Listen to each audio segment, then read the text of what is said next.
This is Helping of Happiness, episode number 122.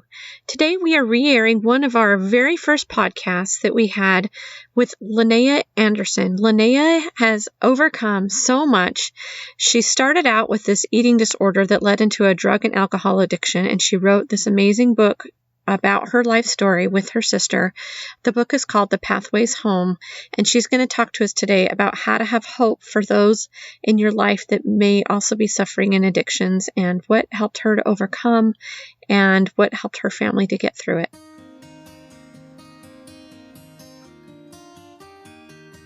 Hi, you're listening to Helping of Happiness. I'm your host, Hillary Hess, a crazy mom of 7 kids who loves to eat and loves to travel. Mom life can be exhausting, hectic, and scary at times, so let's take this journey together. We can love, we can learn, we can laugh, we can cry, and we can become better friends while we're at it.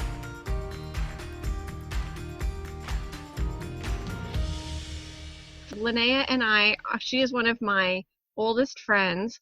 We've known each other since second grade, Lenaya? Is that right? At least, maybe even first. Maybe even earlier. It's been I feel like that's maybe when we became really close friends. I probably knew you before that, but tell me, okay, so Lenaya lives in Nevada. Yes, I'm in Sparks. I'm in Sparks still, which is where we grew up together. And tell me about your family. How many kids and everybody else that you've got going on there? So I have a 17-year-old stepdaughter, and then I have an almost 11-year-old daughter, an almost 7-year-old son, and an almost 4-year-old daughter. Sounds like it's about to be birthday season at your house. It is about to be birthday season next month. Isn't that funny how they seem to all come at the same time? They do. Well, I kind of strategically planned it that way so I could have summers off with my babies. Oh, that's a great idea, because you're a teacher. I teach at a community college, at Truckee Meadows Community College, so TMCC. So, and what kind of classes do you teach over there? I teach writing, so I teach English 101, 102, sometimes 098, and the occasional lit, but mostly composition. So this all just goes perfectly with the kinds of things that you've been doing, writing books, and Lenaya is also a guest blogger for... So it's called Reno Moms Blog, and it's actually a really popular blog here in this local area. It's kind of like a scary mommy minus the anger. Minus the scary part. Yeah. It's about parenting and life, and sometimes there's just local attractions about different goings on in the area for families, and other times it's more deep and philosophical about kind of just the life of parenting. So it's been really good. It's kind of forced me to write more, which has been very motivating because sometimes it's hard. I really love to write, but sometimes it's hard to carve out time to do so. And so it's been a good thing to have a deadline every single month. No matter what, I have to write something. And so it's been really good. So let's go into your book a little bit here. Lenaya has written this book about her crazy life experiences. Lenaya has come so far. Why don't you give us just a little snippet of your story so that people can kind of get an idea of what I'm talking about when they hear it's been a wild ride? Okay. I'll try to do a Reader's Digest version. So the book is called The Pathways Home, and my older sister and I co-wrote it. We went back and forth alternating voices and experience.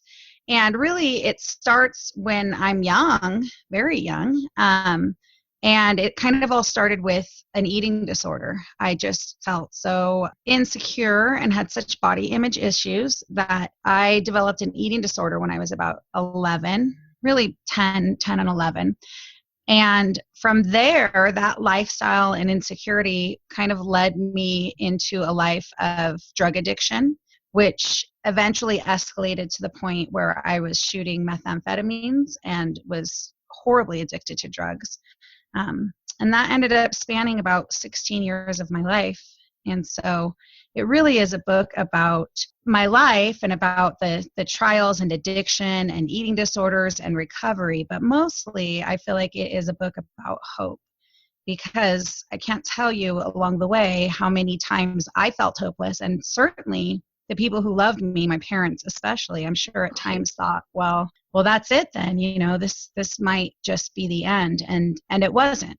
And so that was the most motivating factor for me about writing the book, was that I really wanted to offer hope to people who were in similar experiences, and mainly to people who loved those who were struggling with drug addiction and body image issues and insecurities that were really debilitating and kind of taking over their lives.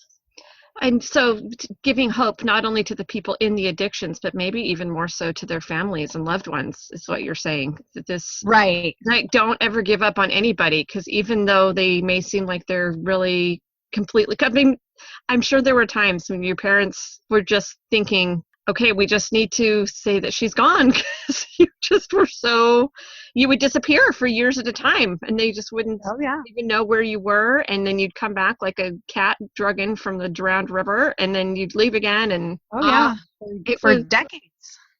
So it was really emotional for me when I went back and read that book, because I felt like I was having my own window into the story of what I was going through when you were going through all this. Does that make sense? Oh, totally. So because I remember you telling me things, it was like whenever you were clean and you were, behaving yourself, or at least at home, I was one of the only friends your parents would let you ever see. So I got kind of like the download of what had been happening, and then you would disappear again, and so it was just so sad for me when you would go and leave again. It just would break my little young girl heart, and just because I loved you so much, it was just heart-wrenching to see and to hear the things that you were going through.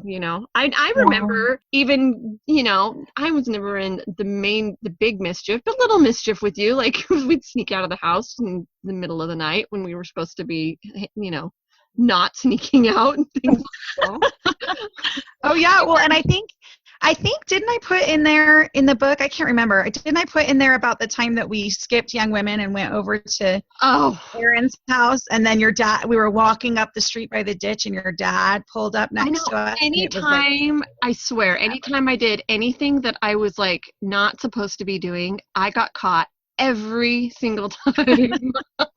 Which turns out it was a total blessing. Which was a really good thing for me. But yeah, I remember, there was this one time we were supposed to be at that church activity, you're right. And it was the one time that, we're like, let's just, we're here right outside the door. No one will notice. We'll just leave, and they won't even have known we'd been here. And so we start walking away, and we're halfway. I think we actually went and visited the boys' house. I think we were on our way back, and my dad drives up, and it was like, oh no. It was terrifying. Your dad was very scary. My dad's scary. My dad is so scary. He's really scary. He still kind of scares me. I still try to skirt around to make sure he knows that I'm behaving myself, so that I'm not in trouble. But it turned out to be just the parent that I needed, was that kind of parent, which I think is so interesting, because your parents responded in such a different way, but I think that's what you needed, right? So tell a little bit like about your dad, and maybe your mom too, and about they reacted to when things would happen with you. Well, it's kind of interesting because they reacted differently than each other too. Certainly different than other parents would have, but different than each other too. And so that was really hard for them. It was really challenging on their marriage and challenging for my family. And in fact, in the process of writing this book, it took us a long time. It took us about 5 years to write it. And we weren't writing for that whole 5 years. We maybe wrote for 6 months out of the 5 years. Right. But for each section that we would write, it took us some time, me especially, but I think my sister too, but it took us some time to kind of process and heal before we could move on to the next part. And there's one part of the book. Let me just interject really quick here, just for those that don't know. So the book mirrors, like, her sister would write what was going on with her in the family at the same time that Lenaya would write what was going on with her in the addiction. So you could see them in two separate lives, but how it was affecting the different people in the family in similar time periods. So, okay, keep going. Okay, thank you for that.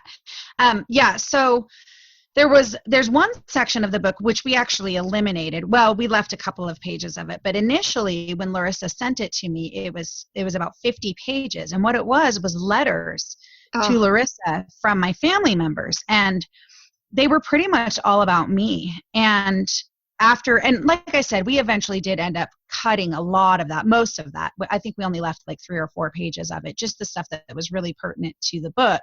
Right. But that portion of the book, it took me a long time before I could come back to the book after reading that, because I just felt so wretched. And I felt like before I had a pretty good handle on how much I had impacted my family.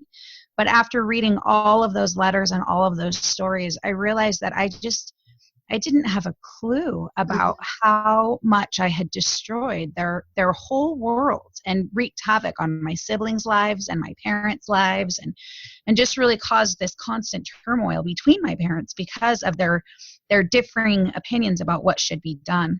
But it's interesting because I feel like both my mom and my dad, the way that they responded was really important for my eventual recovery. Right.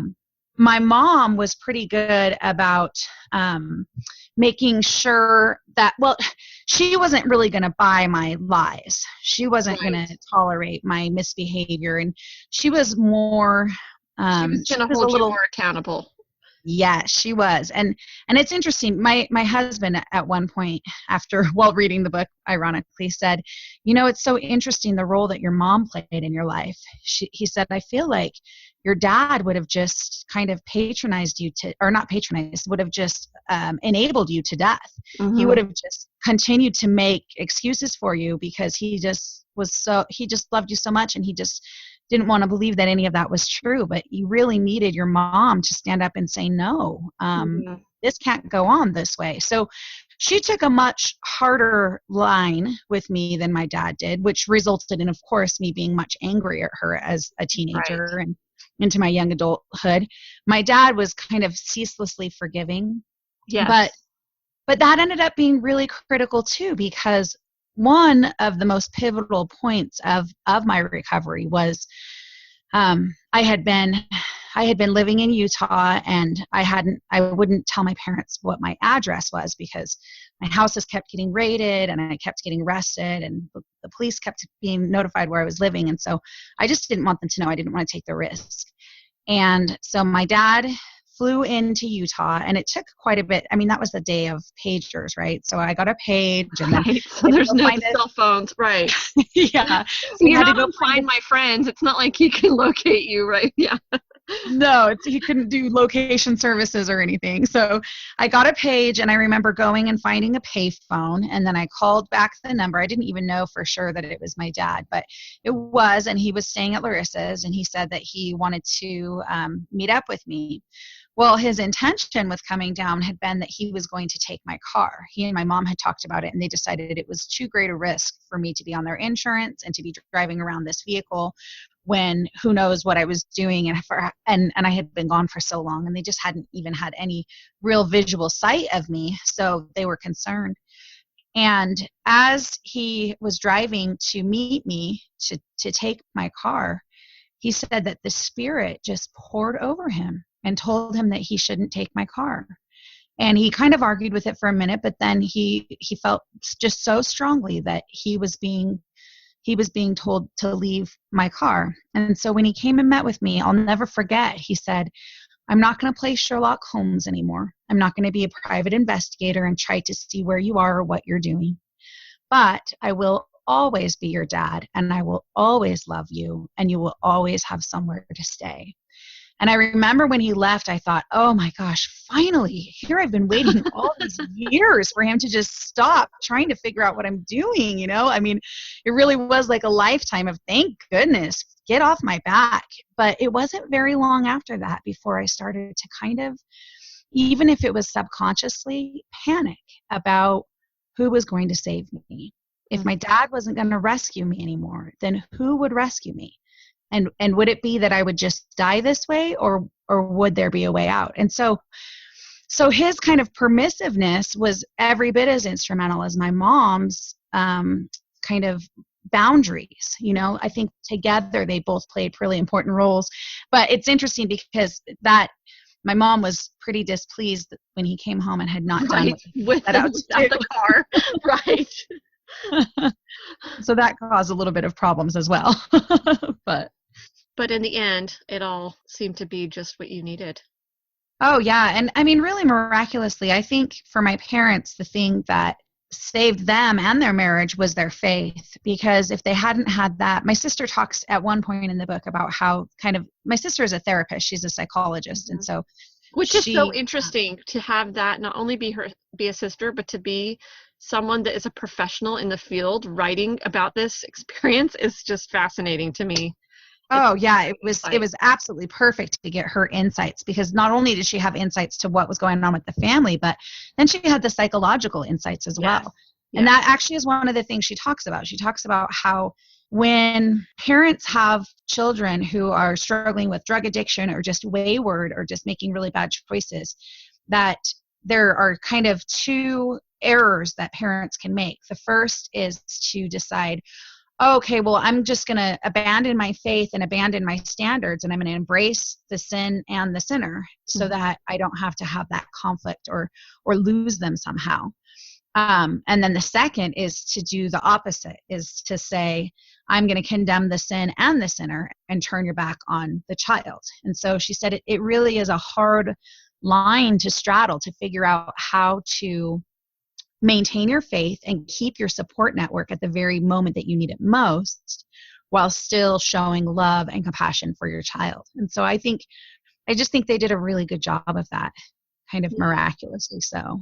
Probably led by the Spirit and all the prayers that they'd been offering on your behalf for so many years. I just think it's amazing how it all worked out. And how now, is it a spoiler for the book if you tell us how you came back, or do you mind telling us a little bit about that?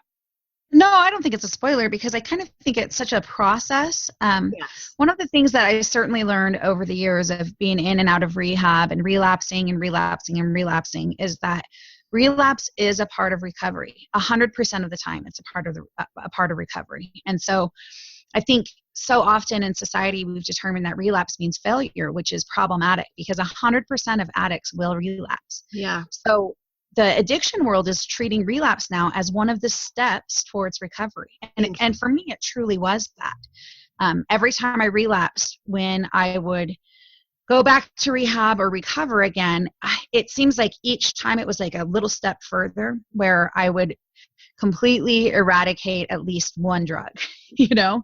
And then Yeah. even if I would relapse, it wouldn't be to the same degree. So it did seem like that was kind of step by step. But mostly it was, well, it was a combination of things, but a lot of it was that I had such a strong foundation of faith to fall back on. Because if I didn't have that, I don't know how I could ever get out.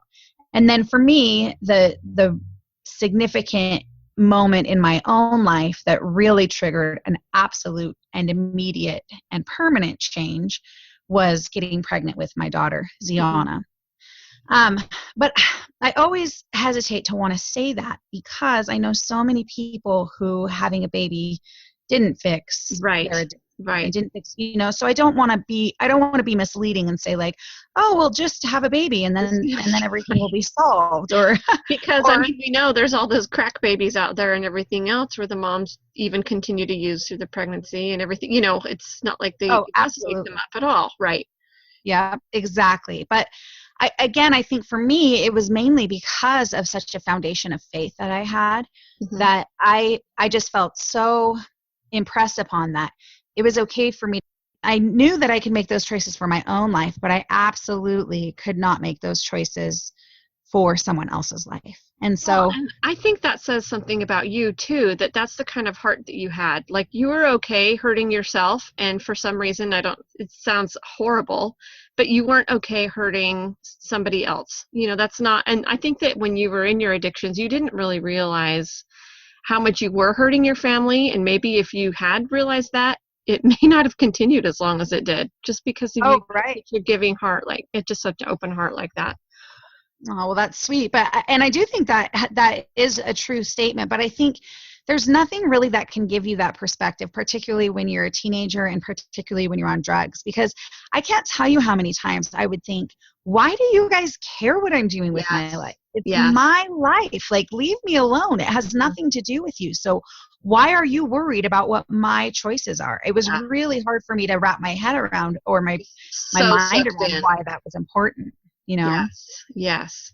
So how much do your kids know about your story? Have you talked to your kids about that, or do you kind of wait till they grow older, or do you leave them out of it, or how do you handle all that?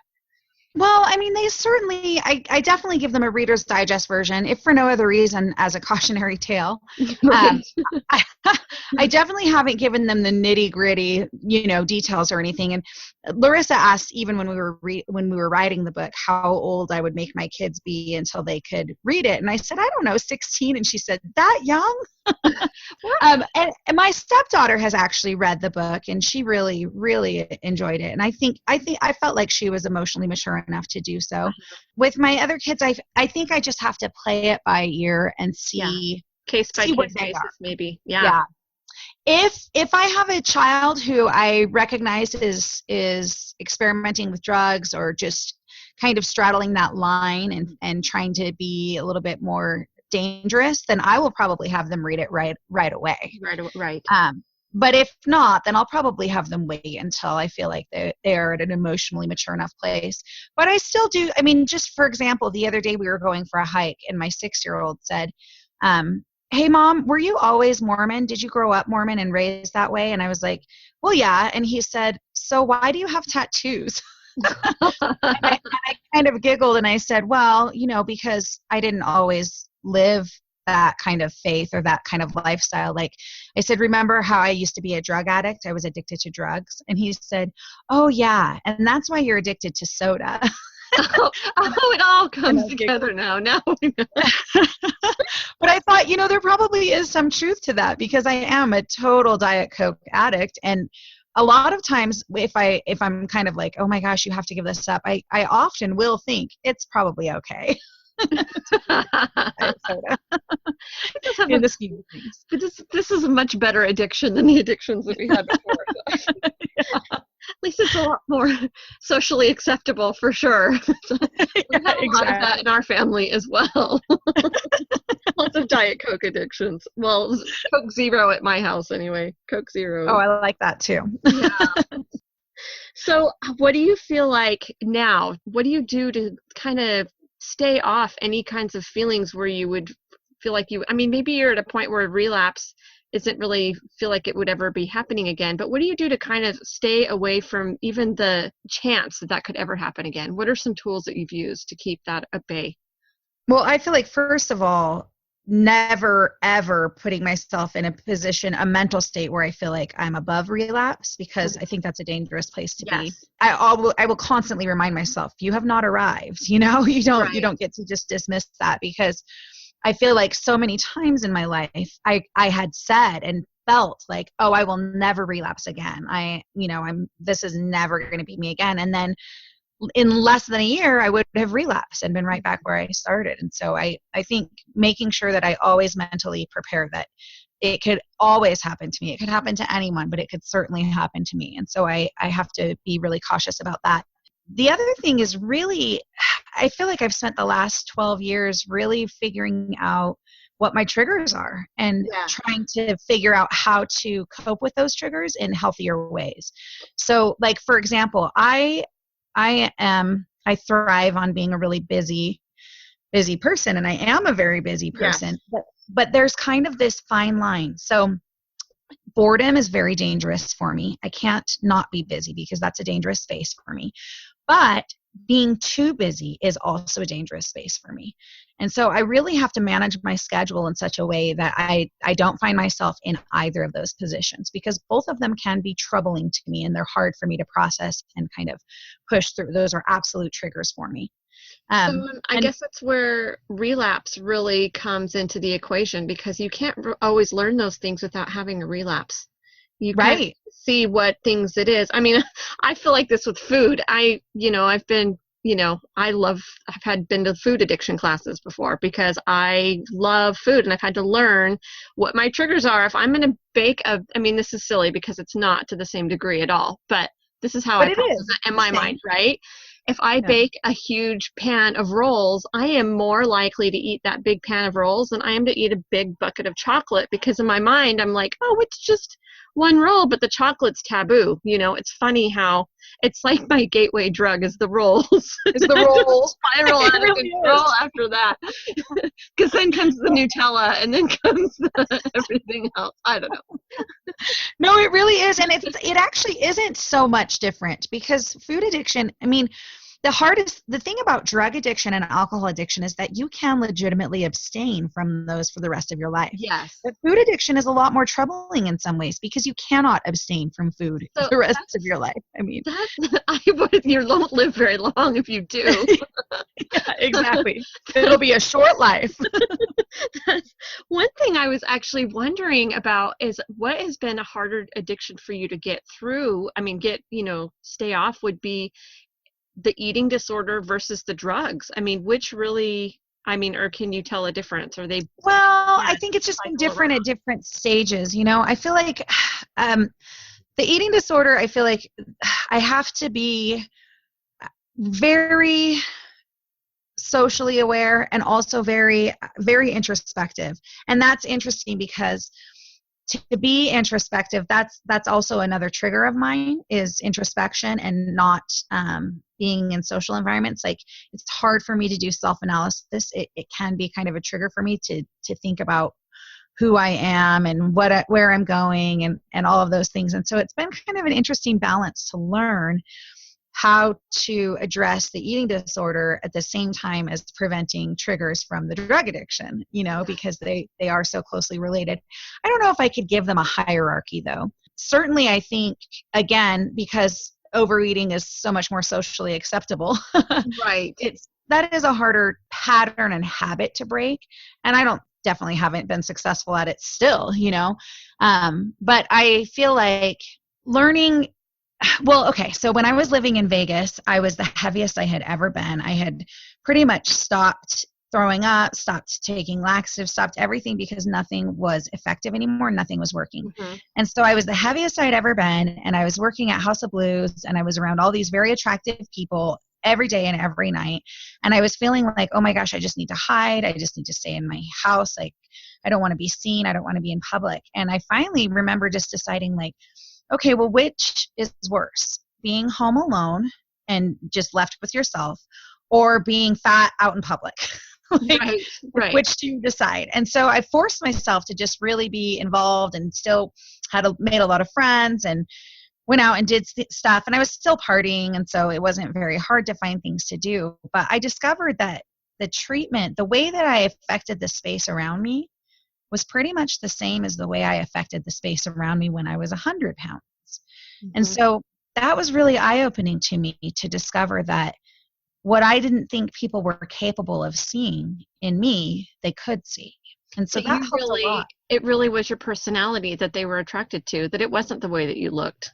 And that was exactly. Yes. Because you do have a gift for people. I think you have a very magnetic personality. And I think that's one thing that was to your credit, but also to the downfall, because you have all these people that you're either bringing up or dragging down with you, right? Right. But I think that's it's a wonderful gift that you have. I mean, I remember I was like the Lenaya groupie growing up. I loved hanging out with you, I think we all had fun together, Yes, exactly. We all had a wonderful time. Yeah, I think, I don't know, there's just so many layers to it too, I think, but it is interesting to be able to start to see yourself the way that other people see you. Mm-hmm. And I think too, the older I've gotten and the more experience I have, the more I realize, like I often will ask my students when they're writing their memoirs or describing people, I'll ask them, like, do you know what the people you love look like? I mean, can you remember what you thought they looked like before you knew who they were? And most people can't. It's really hard. Like, I always use my kids as an example. I always say, I think my kids are really cute, but I'm not sure what they look like.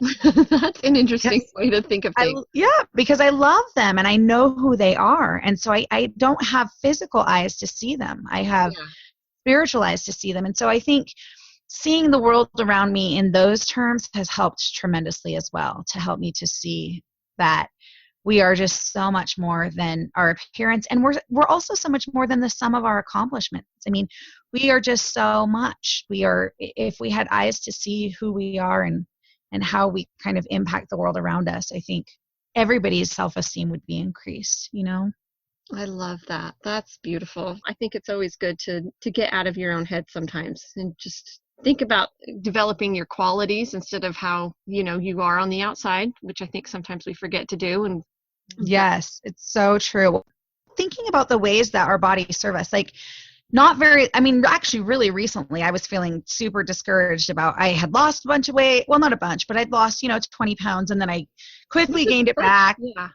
It is, yeah. But then I went on a cruise and I just kind of fell off the wagon and I started eating crap again and I gained it all back. And so I was feeling really down about myself. And I thought, man, why do you keep doing this yo-yo dieting? Like, why can't you just be better? And I was being a little bit berating of myself. And the thought came to my mind, like, what a wonderful body you have that has served you so well. Here I was a drug addict for 16 years. I had an eating disorder for longer than that. Mm-hmm. I abused my body in ways that most people can't even comprehend. And I did it for such a long amount of time. And then still my body carried 3 babies and delivered 3 babies. My body lets me exercise every day if I want. It lets me go experience the mountains and hike. And I go to Lake Tahoe multiple times a week, the whole entire summer, and I swim out to the buoys time and time again. And I just thought, maybe instead of getting so focused and on being negative and disappointed in my body, I should be really grateful for all of the things that my body has done for me, despite the abuse that I've given it, not being a good steward of it, Yes. Yes, that is so true. I was listening to this talk one time. It was by President Russell M. Nelson, but it was years ago. I want to say 20, 30 years ago. Seems like it was in the 80s or something. Maybe it wasn't that long. I don't know. I need to find the reference. But it talked about, it was his view of the body as a heart surgeon, and he's like telling how many times the heart beats and how the skin does, the skin's breathing and the skin's doing all these things for you. And it's so great because it protects you when it senses something hot so that you won't touch that thing. And it just went through all these different layers of your body and all the things that it's doing all the time. And I had such an appreciation just for sitting and it functioning properly. I mean, and it's no wonder when one little thing gets off, it's such a complaint, but you never think about all the millions of things that are going on inside that are going right. It made me just feel really thankful for that things do go right most of the time with my body. I need to stop complaining about the little aches and pains and problems that I have. Yes, it's so true. Well, and I, especially in light of several friends along the way, obviously I buried a lot of people because that's the kind of lifestyle that I was living, right. But even more recently, friends who have died that had much less abused their bodies much less than I did. It makes me very grateful for my body and ability. So I think it's good to look at perspective about who we are, Let's see, what else I was going to ask you about your kind of turn the rails here, about your public speaking. You've been doing some motivational speaking and things like that. Are you still keeping up with that, or is that kind of? Yeah, I don't have anything scheduled right now, but that has been a really cool experience to go speak about my experience and again, offer the message of hope. It's really interesting because the section of our book that is really the most hopeless, we titled Hope, because we really wanted to impress upon people that even when it seems like all hope is lost, there is never any such thing as hopelessness. There is always still a glimmer of hope. And so that was a really cool experience. Gina is talking about doing a power of the portrait type of a conference, in which case I will absolutely sign up to speak there, but I don't know where she is with the logistics of that right now. So. Well, neat. Well, you're going to have to keep us posted. We want to link up to your book and all the other ways that we can find you on the Reno Mom, Not Scary Mom. The Reno Not Scary Moms blog. Is there any last things you can think about that you want to tell people that have got addictions or families that have addicts in their families of what they can do? Just keep having that hope. feel like really just reading the book, and especially Larissa's parts, they're so important to be able to kind of keep perspective. She talks a lot about how where her judgment shrank, her love grew, and only once she recognized that she couldn't change me, that I wouldn't be controlled, did she learn how to truly love me, regardless of what I was doing. And that, I think, was the most important thing for all of my family, for them to continue to love me, gave me a safe space that I could return to eventually. And if I felt like I was abandoned or like their love was conditional upon my behavior, then I don't know that I could have felt like I had a soft spot to land or a safe space to be when I was ready to change. So I think those are really important. And really, even just talking about my sister, without her input and without her willingness to write this book with me, I could not have written the book. She asked me about 5 years before it was done. She said, when are you going to write your book? There are people that need to have that book. They need to read it. She was dealing with some clients who were kind of experiencing the same things, some parents whose daughter was really wayward and just struggling and dabbling with drugs. And so she just wanted to have it to give to them. And I said, I really want to, and I've always felt like I should, and I've always felt like I would, but I don't know how to do it without kind of glamorizing addiction, or without, I don't know how to be honest about it without. You kind of needed that balance of the family. Yeah. Yes. And also, like, because I wanted to be really honest. I didn't want to act like it was all terrible, because if it was, then why would anybody ever be addicted to drugs? Why would they ever start in the first place? So I needed to be honest, but I didn't want it to just be like crazy glorification of drug abuse and then like horrible, hellish experiences with addiction.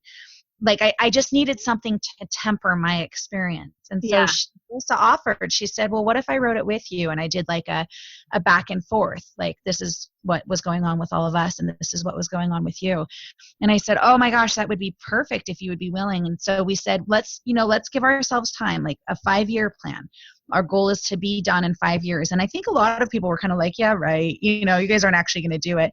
But it was almost exactly 5 years later that the book was done. And it was really interesting because both of us, whenever we would write, would feel impressed upon by the Spirit. We always felt like we were doing what we were supposed to be doing, because we always felt good. And we wrote blind. So the way that we did it was we would write sections, and then we would just email them to each other and swap. And then we would write the next section blind and then swap. So if you notice, it's not in specific chronological order because of that. Because we never gave each other like patterns of exactly what times they were going to be dealing with the writing about. Instead, we kind of tried to organize it more thematically, like this is kind of surrounding this central experience or whatever, because we did it more organically than that. We didn't want to influence each other's voice or experience. Yes. We really wanted it to just be what we experienced. And so it's really kind of miraculous that it came together as well as it did, given that we were writing. Yeah, it really does fit together. And I guess that's where that Spirit comes into play and just teaches you, this is what you need to write about, because I'm already telling her, so you're all set. You're going to cover exactly what it is that you need to cover. So that is so amazing. I loved reading Larissa, because Larissa is just such a source of knowledge, and she's just a wealth of good advice. I feel like her parts of the story really kind of is her path in the story just kind of grounded the story, and then you're kind of swinging back and forth. But she was does that make any sense? I don't know. Oh, absolutely. And I have had lots of people tell me that the only way they could have gotten through the book was through her parts. Right. Because it was like they would be just to the point of despair and they couldn't take it anymore. Oh, and then that's it would be how like I felt reading it. I was just so sad. I'm like, I had to take it in small doses at sometimes. At the parts where I kind of knew what had been happening more specifically, because it was like, opening the wound again, which is funny because when I think back, I don't really think of it being that big of a deal, but rereading it really reminded me that it was for me at that time, which is, oh yeah, just, a crazy thing to go back in time sometimes. It felt like it was one of those movies where you they think that they remembered their past, and then they go back in the time and they really see it for what it was, And oh my gosh, it's so true. Well, and it's interesting. I mean, that's kind of how my family, especially my mom, after reading it, was like, oh, she's like, there wasn't anything new that I learned, but it was it evoked such strong memories that I had forgotten, And so I think that was, but as a result, I think it was very healing for all of us. I know it was healing for me. In fact, I think it was more healing to write that book than all my years of therapy, which my years of therapy were wonderful and healing and crucial to my eventual success, but this was a very healing experience to process some of those memories and think about things that are hard to think about and that you don't necessarily want to remember, and doing it in a way where you are hopeful that it will help somebody else's life be better makes it so that it's easier to kind of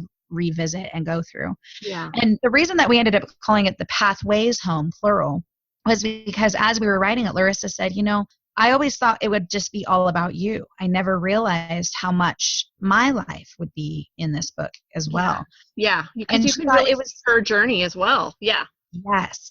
And that was really important too, because her life was not without hardships or trials either, and so we thought that was really important to show that, because sometimes I think people have the erroneous belief that if they make all the right choices and do all the right things, then their life will be without trial. And that's just as dangerous as being a drug addict, really, because your expectation for a life is beyond what the capacity actually is for your life to be. And so I think that was just a crucial element to the book, to be able to illustrate the way that lives go because of the Right. And I mean, really, how you respond to the trials that you have, right? Because we all have trials, but how are we responding to it? Are we responding to it in a faith-based way, or are we responding to it in a reckless addiction, drug behavior way, because we're all. Exactly. So I think that's a really interesting way of looking at the book. And, I am so glad that you came on with me today. It's been so fun for me to just talk with you again. It's been too long. We need to catch up more often. I just love this. No, I love hearing your voice, and I'm really just honored to be on here. So thank you for having me. You just kept coming to my mind, and that's kind of how I'm rolling with the podcast. I am just trying to listen to that little spirit tell me who needs to be on, and you are supposed to be one of these front runners to get this thing going. I appreciate you being on here so much, because I feel like you have so much that you have overcome, and it is truly a miracle, the things that you've been through, and that you are such a well-adjusted person now, and that you are so full of faith after being in literal hell for so many years. It really just gives everybody hope for the ones that they love, that they don't think could ever come back. So anyway, thank you so much. Well, thank you for all of those kind words. And that is what the book is about, that there's no such thing as hopelessness. There's that quote in there by Todd Callister where he says, Christ did not just descend to your condition, he descended below it, that you could all return, that everyone can return. And so I think it's really important to never give up.